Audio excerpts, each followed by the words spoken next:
Assalamualaikum warahmatullahi wabarakatuh. Selamat dini hari dan salam sejahtera untuk kita semua. Ya, selamat datang kembali di channel YouTube Reja Singkawang.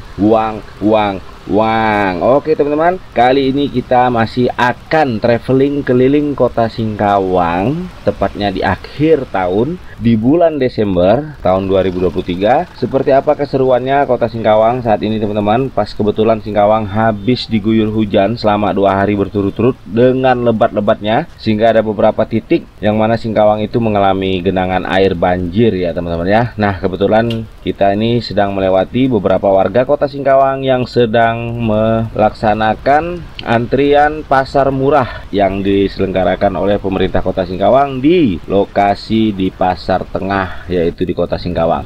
Oke teman-teman, seperti apa keseruan dan asiknya kita jalan-jalan, nanti bakal teman-teman akan tahu, dan bakal Reja bawa teman-teman ini keliling kota Singkawang. Kita melewati jalan-jalan yang sangat-sangat keren dan sangat-sangat indah sekali teman-teman. Inilah kota Singkawang, seperti inilah kota Singkawang, kota amoy, kota toleransi, dan kota wisata di Kalimantan Barat, dan kota yang penuh dengan multi etnis serta kota budaya. Yuk, sekarang kita akan keliling kota Singkawang, dan jangan di skip-skip, dan jangan lupa subscribe, share, like, dan berikan komentar yang positif biar Reja semangat lagi membikinkan konten-konten terbaik tentang kota Singkawang. Yuk kita jalan-jalan.